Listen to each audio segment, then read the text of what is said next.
selamat datang di channel Abraham Samad Speak Up. Netizen, seperti biasanya hari ini saya menghadirkan tamu yang luar biasa nih ya. Sahabat kita semua, Mbak Oki Madasari. Assalamualaikum. Waalaikumsalam, Bang Mbak Oki Abraham. ini jauh-jauh datang dari Singapura, dari Jogja. Waduh, keliling-keliling nih. Terima kasih Mbak Oki sudah sempatkan waktu mampir di Abraham Samad Speak Up. Ini luar biasa tamu kita netizen.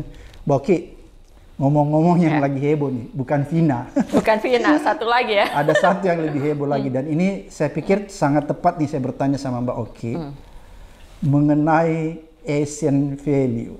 Ya, bisa nggak Mbak Oki jelaskan ya? Karena ini kan kita coba menuntun orang ya, supaya orang nggak salah persepsi nih tentang Asian value. Karena saya khawatir jangan-jangan nanti ini dijadikan tameng untuk melakukan justifikasi tertentu dan menganggap sebuah nilai yang di luar Asia itu nilai yang buruk. Jadi kita harus menuntun nih orang, mencerahkan. Bisa nggak Mbak Oki jelaskan nih ya, mungkin secara gamblang, apa sih maksud Asian value itu? Nilai-nilai apa sih sebenarnya? Iya, kita berawal dulu dari konsepnya. Asian value sebagai sebuah konsep itu kan awalnya netral ya.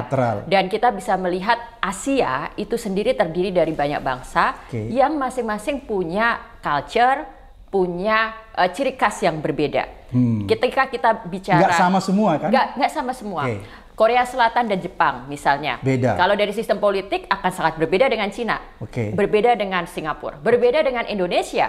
Nah, kalau kita bicara dari sisi culture, ethos, spirit gitu. Kita bicara di Asia Timur, Korea dan Jepang, mungkin Asian values yang ditekankan itu lebih ke bagaimana mereka membangun kerja keras, mereka memiliki budaya malu yang tinggi. Lalu kemudian juga penekanannya lebih kepada tujuan ekonomi gitu. Nah, ini nanti akan berbeda juga dengan Cina yang komunis atau Singapura yang serba terkontrol dan Indonesia sebagai sebuah negara berkembang yang demokrasinya belum matang dan juga penuh kekurangan di sana sini. Nah, jadi sebagai sebuah value, sebagai sebuah konsep, Asian values itu sesuatu yang netral, menggambarkan keberagaman, tidak bisa disamaratakan. Tapi kemudian seiring waktu, Asian values ini kan dipakai oleh para pemimpin-pemimpin negara yang ingin menciptakan narasi untuk melanggengkan kekuasaan. Wah, ini bahaya. Jadi nih kalau kita menilik ulang juga sejarahnya ketika Asian values kemudian semakin kan berkumandang gitu kan. Setelah abad 21 ya muncul. Itu baru tahun antara 70-90, tepatnya tahun 80-an. Asian values betul-betul dikumandangkan oleh pemimpin negara.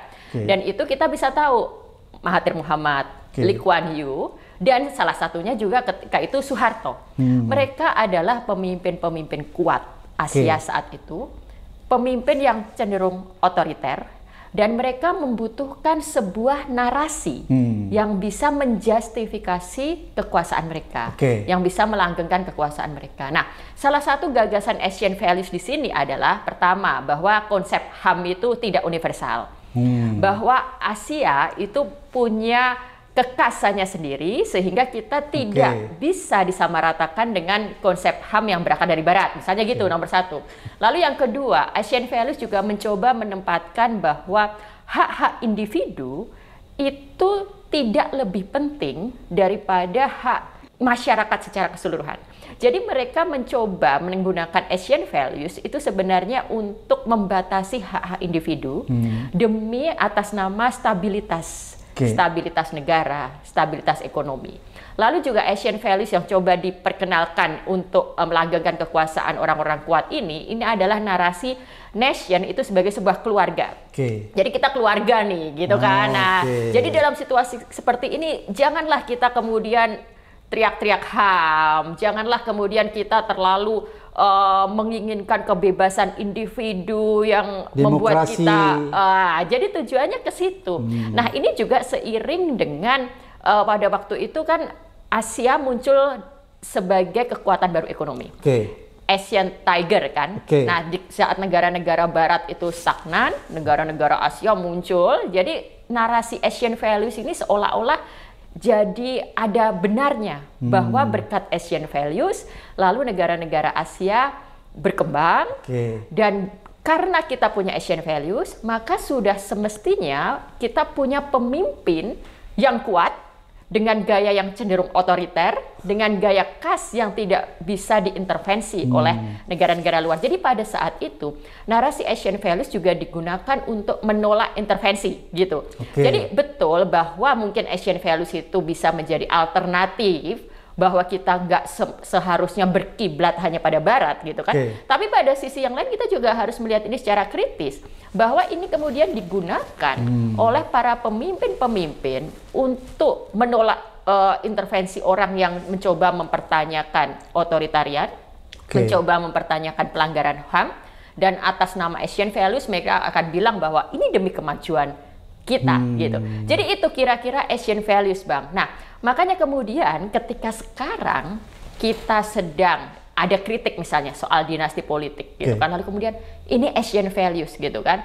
Pertama adalah kamu mau menjustifikasi ini menjadi sesuatu yang bisa diterima dengan alasan itu Asian values, jelas ini salah. Karena Asian values sendiri itu bisa dikritik, apalagi kemudian Asian values digunakan untuk menjustifikasi dinasti politik, gitu kan. Lalu kemudian yang kedua, kita bisa juga melihat memang jangan-jangan ada upaya untuk kembali menggaungkan Asian values di pemerintahan baru yang akan datang. Kalau Bang Abraham mengikuti pidato Pak Prabowo baru-baru ini di Shangri-La Dialog, Pak Prabowo juga menyebut Asian Way. Nah, jadi ada upaya untuk kembali menghidupkan narasi bahwa kita bangsa yang punya nilai-nilai sendiri, bahwa kita menolak definisi-definisi yang universal dari Barat, bahwa dengan begitu kita punya gaya pemerintahan sendiri, demokrasi ala kita sendiri, dan kita bisa menjustifikasi apapun dengan alasan Asian Way dan Asian Values, gitu. Nah, ini yang harus kita waspadai ini. Jangan sampai Asian Values kemudian menjadi pembenar atas hal-hal yang tidak benar ini, gitu. Jadi kita khawatir ya, jangan sampai Asian values ini dijadikan tameng ya, untuk menjustifikasi sebenarnya hal-hal yang sedang terjadi di negeri kita masing-masing di Asia ya. Saya tertarik Mbak ya, kita pernah ingat ada peristiwa Tiananmen di Cina ya. Kemudian mungkin masih berlanjut sekarang di Uyghur di Cina dan lain sebagainya. Kemudian ada pelanggaran Rohingya, itu kan semua di wilayah Asia ya. Betul. Jangan-jangan pemimpin-pemimpin di wilayah-wilayah tersebut yang tadi saya katakan, ini mencoba membangun, memperkuat tentang Asian values itu untuk menghindari adanya tuduhan-tuduhan pelanggaran HAM terhadap praktek otoritarian yang terjadi di negaranya. Kan? Kemudian yang kedua, menghindari supaya pemimpin-pemimpin di negara-negara tadi yang saya sebutkan, itu bisa ditarik ke dalam peradilan kejahatan internasional di Den Haag. Kan kita ingat peristiwa konflik Balkan, Slobodan Milosevic dan Radovan Karadzic itu kan bisa ditarik ke sana kan? Betul. Jangan-jangan mereka melihat itu kan, sehingga mereka mencoba mengembangkan tentang Asian values ini bahwa jangan samakan kita karena kita punya nilai-nilai khusus ya, nilai-nilai HAM khusus yang kita anut. Kira-kira jangan-jangan sampai ke sana ya pemikirannya? Betul. Sudah sampai ke sana sebenarnya ketika kita berkaca pada cikal bakal mengemukannya Asian values di periode 80-an itu. Karena itu sebenarnya juga salah satunya untuk merespon universalisme definisi HAM itu. Bahwa kita lain loh, demokrasi kita lain, cara kita melihat human right lain, individual right lain gitu kan. Nah, sekarang ini tapi kita juga bisa melihat pasca reformasi 98, diskursus tentang Asian values itu sebenarnya agak menurun, agak kendor. Karena apa? Apa yang terjadi di 98 ini menunjukkan bahwa narasi bahwa Asian values itu bisa menjadi kunci kemajuan ekonomi, bisa menjadi kunci bagi sebuah situasi yang stabil, stabilitas negara yang baik, itu kan terpatahkan. Jadi tahun 98 ekonominya ambruk, chaos. Jadi Asian values terbukti tidak sekuat itu. Lalu juga membongkar sebuah fakta di balik Asian values ternyata ada korupsi, nepotisme, kolusi besar-besaran yang mengakibatkan rusaknya sendi-sendi kebangsaan, kenegaraan. Jadi pasca 98 kita sudah nggak lagi bicara Asian values. Orang sudah melihat bahwa ada banyak hal dari narasi Asian values yang harus dikritik. Yang harus dipertanyakan. Dipertanyakan, dan itu hanya dijadikan tameng oleh para pemimpin. Nah, kemudian baru-baru ini nih, Indonesia kembali melihat bahwa, oh ini Asian values gitu. Padahal nih Bang, kalau kita melihat nih, Asian values kita sekarang ini kan kemarin dipantik salah satu percakapan tentang dinasti politik gitu kan, lalu alasannya Asian values. Padahal menurut saya, apa yang terjadi di Indonesia sekarang ini, bahkan kita nggak perlu melihat itu sebagai Asian values. Ini sebuah fenomena khas Indonesia yang lebih tepat disebut sebagai Jokowi values, Jokowisme gitu. Wah, ini ada istilah. Jadi alih-alih ini jadi viral nanti. Alih-alih ini Asian values gitu, yang sedang terjadi Jokowi di negara values. Kita adalah Jokowi values. Jadi betul itu definisi teman-teman yang mengatakan Jokowisme, itu memang yang terjadi ini adalah Jokowisme. Jadi gitu. Yang terjadi di negeri kita sekarang ini bukan Asian values ya, Jokowi values ya. Jokowi values. Jadi yang kita lihat ketika kita melihat tadi aspek Asian values itu sebenarnya banyak dan berlapis-lapis. Tapi kita bisa melihat apa yang dilakukan di Jokowi values, Jokowisme, itu adalah ends justify means. Jadi tujuan menghalalkan segala cara. Nah, ini values yang berkembang 10 tahun terakhir ini, dan jangan jauh-jauh disangkut pautkan itu dengan Asian values, apalagi jika tujuannya hanya menjustifikasi. Ini adalah Jokowi values. Oke. Oke, ini menarik nih. Apa ini? Jadi kita tercerahkan nih netizen. Oke, ini kan kalau kita lihat, kalau values itu kan nilai-nilai ya. Mungkin kalau saya bisa terjemahkan dengan kearifan lokal, seperti begitu ya. Apakah kearifan, kan tadi kan menarik nih, kearifan lokal setiap negara-negara di Asia itu kan sangat berbeda. Beda banget kan. Misalnya di Cina beda dengan di rumpun orang-orang Melayu kan beda banget kan. Kemudian Korea misalnya, Jepang. Belum lagi kalau kita bicara mentalitas kedisiplinan orang Korea, Jepang itu kan juga beda kan. Apakah kearifan-kearifan lokal di setiap negara ini yang coba diartikulasikan ke dalam istilah atau narasi Asian values ini memang bisa dikatakan bahwa ini sengaja dibuat sedemikian rupa ya, sehingga bisa menjustifikasi seluruh praktek-praktek otoritarianisme yang terjadi di Asia. Ya, tapi kalau kita bicara Indonesia, kan begini, kalau kita bicara tentang Singapura, Lee Kuan Yew itu kan juga, walaupun orang bilang dia demokratis, tapi kan dia memerintah, menurut saya ada hal yang saya bisa mengatakan itu agak otoritarian juga. Memang otoritarian. Jadi saya di Singapura dan saya bisa mengklarifikasi bahwa Singapura, Lee Kuan Yew salah satu orang yang benar-benar mencetuskan Asian values dan menggunakan itu untuk menjustify cara memerintahnya. Jadi Singapura adalah sebuah negara yang sangat penuh dengan kontrol kekuasaan. Lalu kita bisa melihat bagaimana di situ individual right itu tidak lebih penting daripada stability. Nah, itu kita bicara Singapura. Nah, Indonesia itu sebenarnya lain, Bang Abraham. Pemimpin kita, founding fathers kita, sejak awal itu sudah mencanangkan pembentukan negara kita itu berdasarkan Pancasila dan Undang-Undang Dasar 45. Itu sebenarnya sebuah Indonesian values yang jauh lebih, bisa dikatakan lebih memiliki nilai yang berharga dibanding Asian values itu. Jadi Indonesian values yang tercermin dalam Pancasila dan Undang-Undang Dasar 45 itu kan sudah menetapkan Indonesia itu sebuah negara demokrasi berdasarkan hukum. Jadi dari dari sila pertama Pancasila sampai sila kelima, dari ketuhanan, lalu kemanusiaan, persatuan, musyawarah mufakat itu, lalu kemudian yang kelima keadilan sosial, itu kan Indonesian values yang sebenarnya sudah seharusnya menjadi arah kita. Lalu kita bicara ke Undang-Undang 45. Ada pasal yang mengatur tentang kebebasan berserikat, kebebasan berbicara.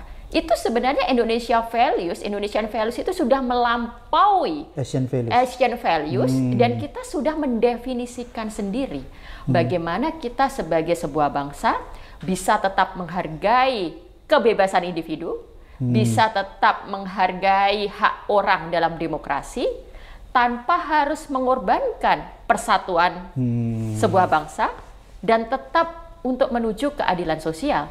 Jadi di sini kalau kita bisa bersetia pada itu, para pemimpin kita punya nilai yang lurus untuk mencapai cita-cita kebangsaan kita, nggak usah kita berbelok ke Asian values, lalu kemudian menggunakan itu sebagai tameng, ikut-ikutan melihat negara sebelah, negara tetangga yang menggunakan Asian values.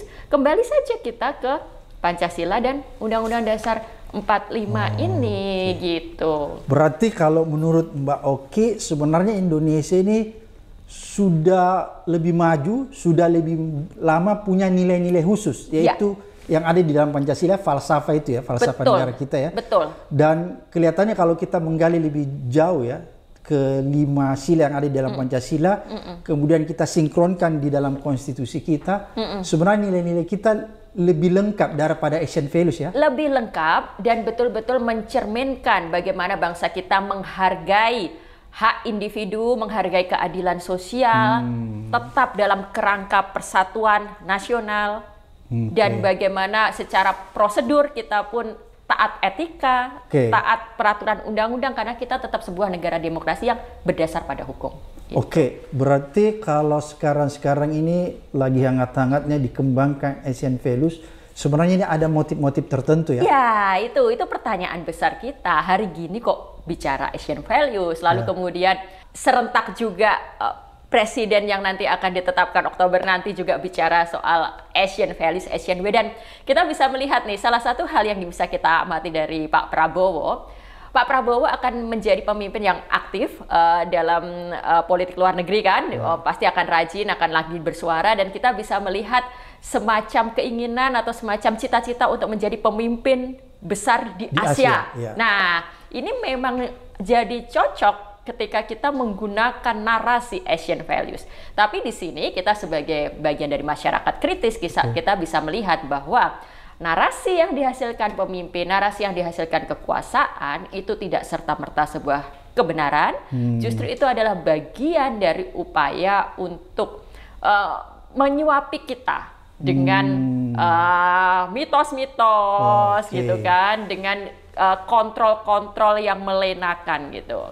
Oke, berarti ini ada motif sebenarnya di balik Asian values ini kalau menurut Mbak Oki ya? Dari dulu sampai sekarang, ketika seorang pemimpin menggunakan Asian values, itu jelas ada motivasi dan ada tujuannya, yaitu melanggengkan kekuasaan. Oke, ini menarik nih netizen, melanggengkan kekuasaan, dan ini bisa terkonfirmasi ya lewat baru-baru yang kita laksanakan Pilpres kemarin. Ini bisa dikonfirmasi ke situ, Mbak ya? Ya. Oke, Mbak, kalau saya bertanya, Mbak, apa sih bedanya kearifan lokal, adat, dan tradisi?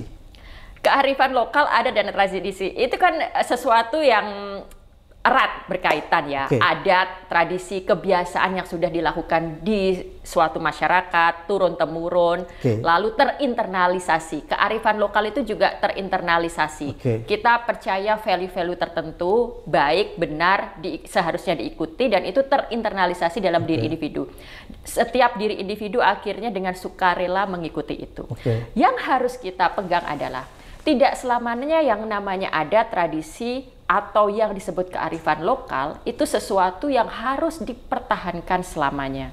Ada kalanya kita melihat ada sebuah tradisi yang memang kemudian ini berlawanan dengan kemanusiaan. Ini berlawanan dengan semangat kemajuan. Jadi sudah seharusnya juga kita mengoreksi itu. Jadi kita harus bisa mengoreksi adat, tradisi, kearifan lokal sebagaimana kita mengoreksi kekuasaan. Karena mereka prinsipnya sama, otoritas. Otoritas adat, otoritas politik, bahkan otoritas agama, itu kan ada, otoritas ekonomi gitu. Nah, lalu kita bisa bicara ya, salah satu upaya untuk sebenarnya melakukan otokritik terhadap masyarakat kita sendiri, terhadap apa yang disebut kearifan lokal dan sebagainya, itu sudah dilakukan oleh sastrawan besar kita namanya Mokhtar Lubis. Lebih dari 50 tahun lalu, waktu itu Pak Mokhtar mengajukan tesis atau pendapat. Ciri-ciri manusia Indonesia itu adalah, ada beberapa ciri. Nomor 1 adalah hipokrit atau munafik.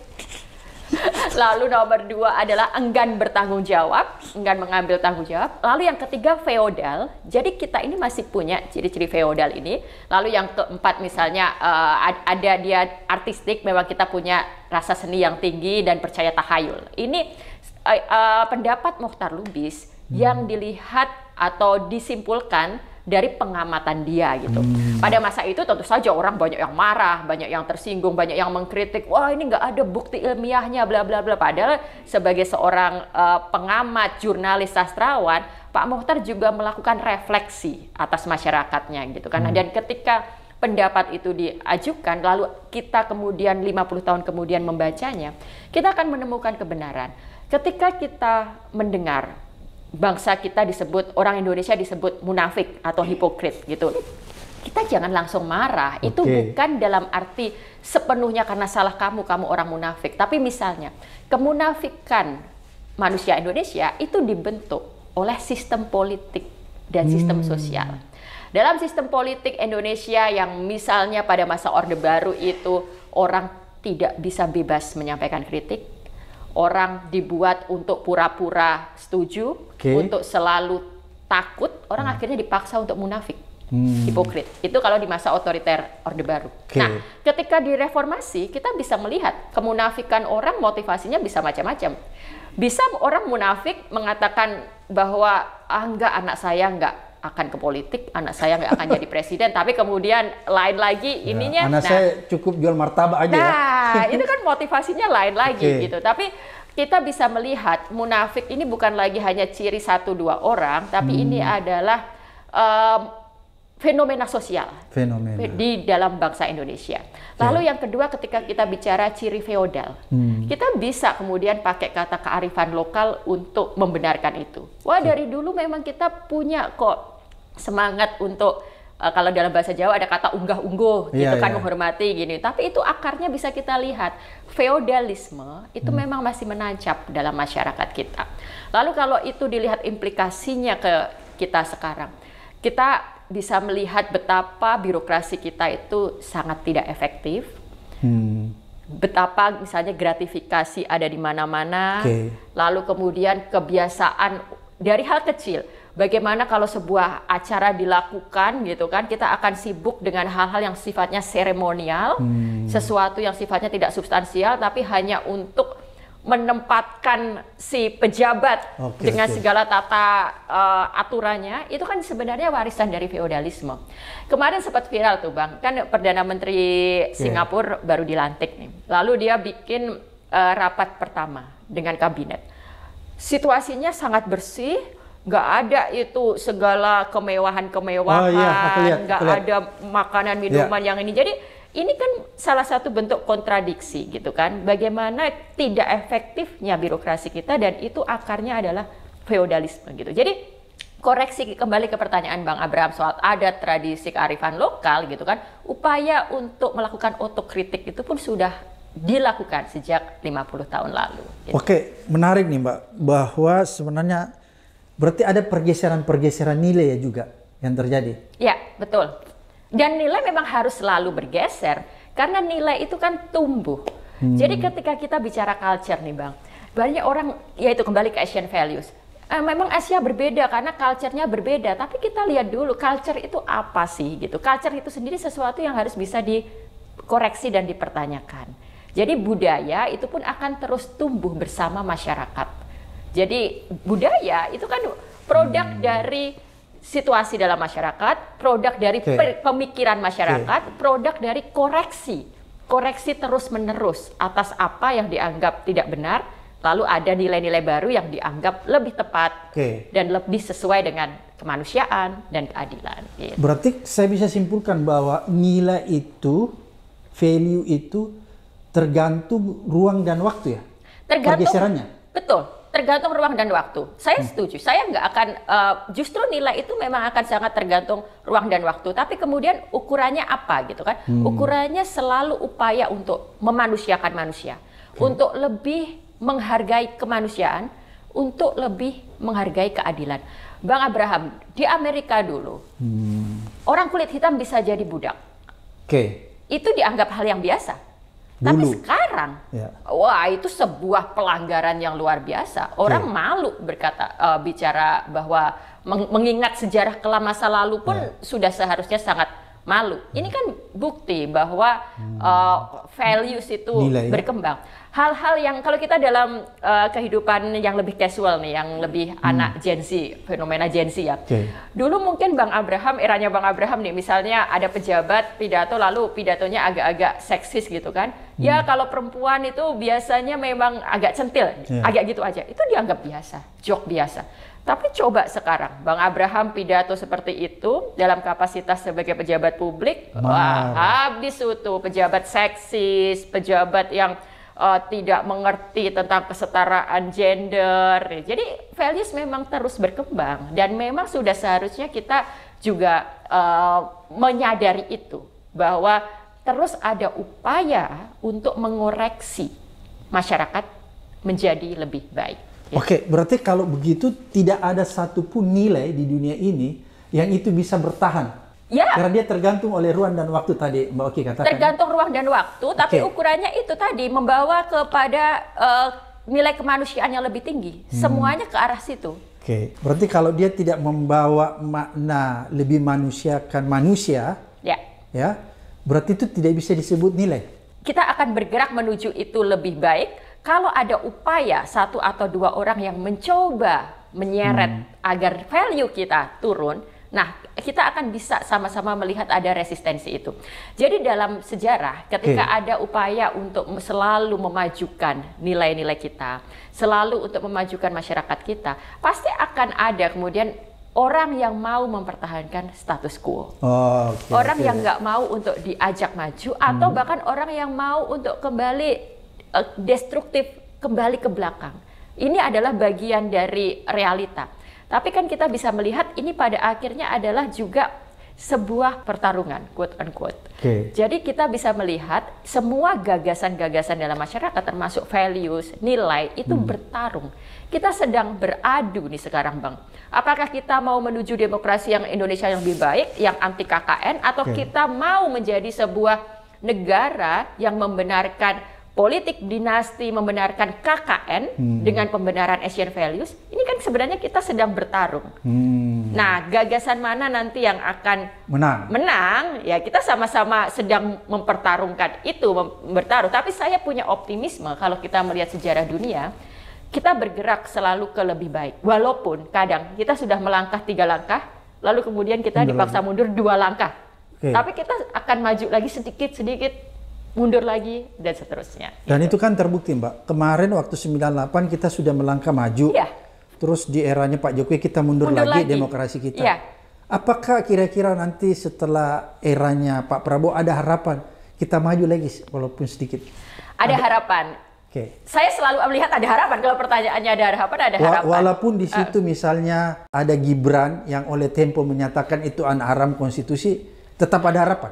Tetap ada harapan, karena harapan saya bukan pada mereka. Harapan saya bukan pada orang-orang yang terus menggugat dan mempertanyakan ini. Jadi ketika kita mempertanyakan, mengingatkan, dan terus mengupayakan bahwa hal ini tidak terulang lagi, atau setidaknya menggaungkan bahwa yang kemarin itu tidak bisa dibenarkan gitu kan. Di sini setidaknya kita masih terus melihat ada harapan gitu. Jadi harapan saya bukan pada penguasa, tapi justru pada orang per orang, individu-individu yang berada di luar kekuasaan itu. Menurut Mbak Oki, bahwa harapan itu ada pada struktur masyarakat itu sendiri? Pada masyarakat. Pada upaya untuk mempertanyakan, untuk selalu mempertanyakan itu. Bukankah kalau kita bercermin di pemilu kemarin bahwa ada pergeseran nilai yang terlalu jauh terhadap cara pandang masyarakat kita dalam berdemokrasi? Ya, kalau kita melihat bahwa 58% orang ternyata memilih itu, jadi seolah-olah bahwa lebih banyak orang untuk memilih itu, ya mungkin kita bisa melihat bahwa mereka mundur, kita mundur secara angka, gitu kan. Tapi kemudian kita juga akan memberi kesempatan pada 58% orang itu untuk melihat, untuk belajar dari apa yang akan terjadi. Di sini aja kan mulai muncul juga, misalnya pertanyaan-pertanyaan, question, kok programnya nggak seperti yang kemarin, atau penyesalan-penyesalan. Nah, seperti itu kita juga harus memberi semacam kesempatan lah untuk masyarakat kita untuk belajar gitu. Dan memang ini juga terjadi ya, Bang. Di Amerika Trump menang. Tapi kemudian kita melihat yang terjadi setelah itu, mereka belajar dan kemudian Trump bisa dikalahkan lagi gitu. Jadi ini bagian dari proses ya. Proses, oke. Kalau bagian dari proses, berarti kalau menurut Mbak Oki, apakah value yang ada di dalam demokrasi ya, kalau kita bicara value yang ada di demokrasi, itu boleh dikatakan sama? Ini value demokrasi. Apakah sama misalnya value demokrasi yang ada di negara barat dengan value demokrasi yang ada di Asia? Cara pandang orang. Jangankan kita dengan negara barat, kita melihat demokrasi kita di masa Orde Baru dan demokrasi kita hari ini aja beda. Jadi ketika kita melihat Orde Baru misalnya, kita akan bilang bahwa itu juga demokrasi karena ada pemilu. Setiap 5 tahun ada pemilu. Lalu kemudian ada partai yang berkompetisi. Tapi kemudian pertanyaan kan, kualitas demokrasi macam apa? Kita bisa tahu bahwa itu hanya semata prosedural dan semata formalitas. Apakah benar orang punya hak atau keberanian untuk menggunakan haknya dengan bebas? Nah, itu kan pertanyaan lanjutannya. Lalu kemudian pasca reformasi, 10 tahun pertama itu akan sangat beda dengan hari-hari ini. Lalu sekarang kita melihat ada upaya gerakan-gerakan dari mantan ketua MPR dan ketua MPR sekarang untuk mengembalikan pemilihan presiden ke tangan MPR. Nah, ini juga pertanyaan besar untuk kita ke depannya nih, Bang. Mereka tetap bisa mengatakan dan kita semua juga tetap nggak bisa mendinai bahwa kalau presiden dipilih oleh MPR itu bukan demokrasi, itu tetap demokrasi. Namun, apakah itu memang demokrasi dengan cara yang kita inginkan? Ketika kita sudah sampai pada capaian demokrasi bahwa setiap anggota masyarakat bisa menentukan pilihan, bahkan dengan resiko kemarin 58% memilih orang yang mungkin tidak kita setujui, saya tetap berpendapat bahwa itu proses demokrasi yang lebih adil dan lebih berkualitas dibandingkan pemilihan presiden dikembalikan ke MPR. Tapi ini sekarang sedang terjadi upaya untuk mengembalikan itu, dan ini kita bisa melihat ini sebenarnya salah satu bentuk bagaimana demokrasi ternyata buat sebagian orang tidak seperti yang diharapkan. Ada kekecewaan gitu kan. Saya pun kecewa dengan hasil kemarin, tapi kan bagaimana merespon itu dan bagaimana mendefinisikan langkah ke depan masing-masing beda. Dan bagi saya sekarang yang harus sama-sama kita cegah adalah upaya pengembalian pemilihan presiden ke tangan MPR. Itu seolah-olah merebut satu-satunya kesempatan rakyat untuk bersama-sama menentukan arah demokrasi kembali ke tangan segelintir elit. Jadi seburuk apapun yang terjadi sekarang ini, kalau demokrasinya itu tetap melibatkan partisipasi rakyat secara langsung, itu masih lebih baik daripada kita menyerahkan demokrasi itu ke tangan parlemen seperti dulu. Iya, saya berpendapat seperti itu. Kalau begitu pertanyaan selanjutnya, Mbak. Demokrasi tadi kan nilainya itu bisa kita berbeda pandangan. Walaupun kita misalnya jangankan antar negara, sesama warga saja itu berbeda pandangan dalam melihat demokrasi. Kalau HAM, bukankah HAM itu sifatnya menurut saya bisa salah, dia lebih universal daripada demokrasi? Iya, kan kita bisa kembali sebenarnya ke definisi HAM itu apa kan? Dignity kan, Bang? Nah, ini jagonya Bang Abraham nih. Jadi, jadi hak asasi ini jadi hak-hak yang melekat pada diri manusia, yang kalau itu dicerabut, kita akan kehilangan yang maknanya dignity itu kan, makna kita sebagai manusia itu. Gitu. Nah, ini kita nggak lagi bicara bahwa ini universal atau ini seharusnya tidak universal gitu kan. Tapi kita bicara tentang apa yang dibutuhkan seorang manusia yang melekat dalam diri manusia gitu kan. Ketika seorang manusia butuh untuk mengutarakan pikirannya, itu kan sudah melekat dalam diri manusia dimanapun dia tinggal. Kalau seorang manusia butuh untuk diakui hak-haknya, untuk hak ekonominya gitu kan, hak untuk bisa memenuhi kebutuhannya, manusia dimanapun berada kan butuh untuk dipenuhi kebutuhannya. Kita nggak bisa mengatakan bahwa orang di Cina berbeda dalam hak ekonominya dibanding orang di Amerika gitu kan. Kita bisa berdebat, mendefinisikan prosesnya. Misalnya dalam upaya memenuhi kebutuhan, maka dilakukan kebijakan seperti ini. Dalam upaya memenuhi kebutuhan, maka dilakukan sistem seperti ini. Tapi bahwa setiap manusia punya hak agar kebutuhan dasarnya terpenuhi, itu kan sama di setiap daerah. Hak orang untuk dapat pendidikan, hak anak untuk mendapat pendidikan, itu kan juga seharusnya sama di setiap daerah. Berarti kalau begitu saya bisa menyimpulkan, mudah-mudahan nggak salah nih, bahwa nilai-nilai demokrasi itu sebenarnya lebih tidak universal dibandingkan nilai-nilai yang ada pada HAM. Bisa dikatakan. Maksud saya begini, nilai-nilai yang ada pada HAM itu sifatnya dia lebih universal daripada nilai-nilai demokrasi. Bisa dikatakan seperti itu. Ya. Saya bisa melihat seperti itu. Saya bisa sepakat seperti itu. Kita membandingkan langsung antara HAM dan demokrasi. Dan tadi ketika saya bilang bahwa kita bisa berdebat dengan orang yang mengusulkan pemilihan lewat MPR dan ini, itu kan artinya ada perbedaan di situ gitu. Oke, berarti kan kalau kita lihat bahwa ternyata nilai-nilai demokrasi itu sebenarnya tidak terlalu universal ya. Itu ada pengaruh kearifan lokal yang ada di dalamnya. Tapi kalau nilai-nilai HAM itu dia sifatnya lebih universal. Sekarang dalam sistem demokrasi saja nih Bang. Amerika, Inggris sama-sama menganut demokrasi, tapi sistem pemerintahannya lain. Di sana masih ada, di sana pakai sistem parlementer yang pasti ada monarki kerajaan Inggris. Itu kan sudah lain berarti kan? Indonesia lain lagi. Kemudian dengan sistemnya sendiri juga dengan presidensial sendiri. Tapi kemudian kita bisa lihat sama-sama apa sih yang ditegakkan oleh demokrasi itu. Nah ini nanti kaitannya memang tujuannya akhirnya dalam upaya memenuhi HAM itu tadi. Jadi modelnya bisa berbeda, bentuknya bisa berbeda, tapi pada akhirnya hal yang ingin dicapai dan ingin dijaga lewat demokrasi adalah upaya kita untuk memenuhi hak-hak dasar setiap individu, setiap warga negara. Dimanapun di dunia ini, mau di Inggris, mau di Amerika, mau di Indonesia, Jepang atau Korea, sistem kita, sistem demokrasi yang sedang dijalankan itu bertujuan untuk bisa menjaga, memenuhi hak-hak dasar warga negara. Apakah kalau tujuannya untuk memenuhi hak-hak dasar, terus kita memberikan privilege terhadap sekelompok etnis atau sekelompok orang, apakah itu termasuk hak asasi?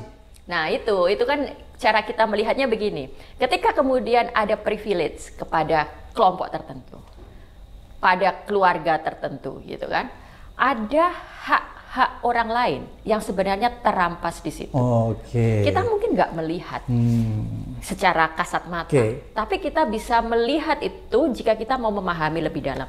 Ketika sebuah sistem diatur sedemikian rupa untuk memberi jalur pada orang tertentu agar bisa mencapai jabatan tertentu, kita secara bersamaan sedang mencegah orang-orang lain untuk ikut bisa punya kesempatan yang sama. Ini kan berlawanan dengan prinsip equality. Jadi privilege, korupsi, kolusi, nepotisme itu semuanya melanggar hak-hak orang lain. Kalau protection atas sekelompok orang, perlindungan khusus untuk orang-orang yang jelas melanggar. Ketika seseorang mendapat perlindungan, kenapa tidak orang lain? Ini kita jangan ditarik ke hal remeh-temeh misalnya. Kenapa presiden dapat pas pampres lalu yang lain enggak? Bukannya seperti itu. Tapi lebih universal. Impunity. Ketika seseorang melanggar, melakukan tindakan pelanggaran HAM atau melakukan tindakan kriminal, tapi kemudian tidak diproses hukum, dibiarkan atau dianggap tidak bersalah, itu kan impunity. Padahal itu jelas melanggar hukum. Nah, kalau itu kasusnya terjadi di orang lain, padahal kan itu akan bisa diproses. Karena begini Mbak, kenapa saya tanyakan begini? Kadang-kadang saya lihat saya mencoba browsing tadi banyak yang lebih mengedepankan bahwa essence values itu lebih banyak aspek protectionnya, kan? memproteksi terhadap kearifan lokal terhadap suatu wilayah. Kan begitu yang saya baca. Itu proteksi dalam arti itu memang betul. Asian Values sendiri itu hadir kan untuk mempertahankan status quo. Status quo itu kan memang selalu percaya bahwa ya udah yang seperti ini kondisi ini sudah baik nih. Kondisi ini harus kita pertahankan. Ini adalah kondisi ideal. Yang nanti kalau akan ada perubahan gitu kan, mereka selalu menakut-nakuti seperti itu. Para pendukung status quo selalu membangun narasi, jika stabilitas terganggu akan terjadi chaos. Nah, padahal bagi kita yang percaya bahwa yang namanya progres dan kemajuan itu harus selalu diupayakan gitu kan, kita tidak akan mau tunduk pada status quo. Kita tidak akan mau termakan pada atas nama stabilitas, nggak usah ngeritik-ngeritik, nggak bisa. Gitu. Jadi kalau diarahkan maksudnya proteksi itu adalah mempertahankan status quo, ya itu jelas itu adalah upaya untuk mempreserve kekuasaan yang justru seharusnya selalu dikoreksi dari waktu ke waktu. Iya, karena saya melihat begini ya, cara pandang mereka di Asian Values bahwa ada protection agar supaya tidak terjadi intervensi. Intervensi kebudayaan dari luar, intervensi kearifan lokal di luar yang bisa mempengaruhi cara hidup orang di wilayah itu. Itu kan yang saya lihat gitu itu kan. Salah satu narasi yang tidak dibangun, Bang. Salah satu bidang yang saya pelajari cukup intens adalah yang namanya dekolonisasi. Jadi memang sekarang ini ada upaya kita untuk mengoreksi narasi yang berpusat pada Western. Bahwa Western itu bukan kiblat dari segalanya. Tapi dalam upaya mengoreksi itu, kita juga tidak bisa membabi buta dengan menempatkan segala hal yang berasal dari kita sendiri itu selalu lebih baik. Kita lalu melakukan proteksi yang menutup pintu. Yang penting kita jangan sampai kemasukan apapun dari barat. Nah, ini adalah situasi yang sama-sama buruk. Jadi semangat dekolonisasi itu adalah mengoreksi dominasi barat yang sudah ratusan tahun bercokol di masyarakat kita, bahkan sampai hari ini walaupun penjajahan sudah tidak ada, tapi keterjajahan negara dan keterjajahan mental itu masih terjadi. Nah, jadi jangan sampai dekolonisasi kemudian diplesetkan atau didangkalkan pada upaya sekedar menutup diri, lalu sekedar untuk meromantisasi, mengagung-agungkan value sendiri itu jauh lebih bagus gitu. Jadi kita sedang membangun upaya untuk berpikir mandiri, membangun budaya yang memang punya kemandirian.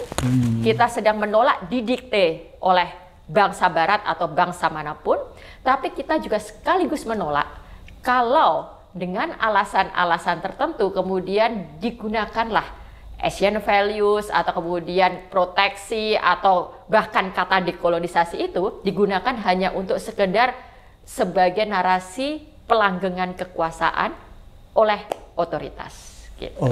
Jadi berarti memang itu narasi yang sengaja diciptakan ya tentang protection itu ya. Untuk menolak apa itu perubahan-perubahan sebenarnya, perubahan-perubahan yang sebenarnya mengandung solusi ya. Bukan menolak perubahan, bahkan itu menolak gangguan-gangguan terhadap kekuasaannya, menolak adanya kemungkinan intervensi dalam tanda kutip. Dengan kita menutup gitu kan, udah kayak dia mau mengatakan this is our way gitu kan, udah jangan diganggu karena kita yang paling tahu nih tentang kondisi kita gitu. Nah, jadi di sini kita sebagai masyarakat Asian Values-nya betul-betul buka ya.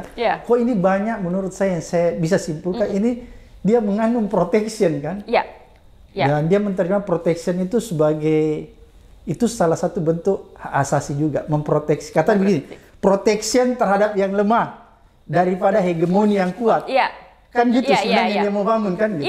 Jadi gini, semangat dekolonisasi kita bikin itu kan sebenarnya semangat yang ingin membangun seperti itu. Kita sedang menolak hegemoni barat. Masalahnya yang sedang kita pertanyakan sekarang nih, Bang, di dalam diskusi kita dan kita coba untuk memasyarakatkan adalah jangan sampai itu kemudian dipakai oleh penguasa-penguasa untuk mencengkram kita dan menolak sekedar menolak suara-suara kritis. Jadi dulu kan sejarahnya ketika tahun 80-an itu misalnya Soeharto atau Mahathir atau Lee Kuan Yew gitu.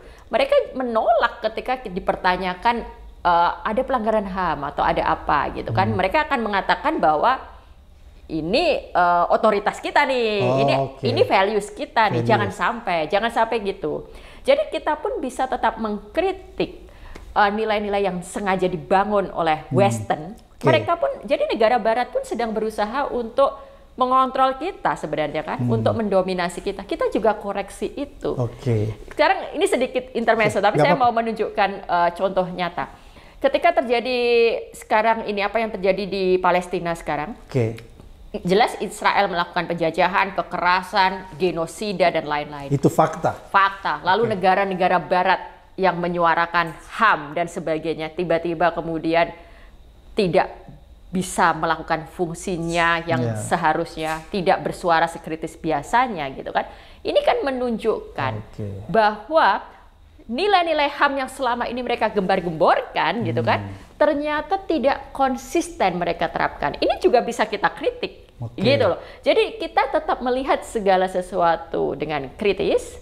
Kita bisa melihat bahwa ada kalanya atau sering kali bahkan nilai-nilai baik, hal-hal baik itu sengaja digunakan oleh kekuasaan Barat lah, kekuasaan Israel, kekuasaan Asia, kekuasaan Indonesia untuk kepentingan mempertahankan status quo itu, gitu.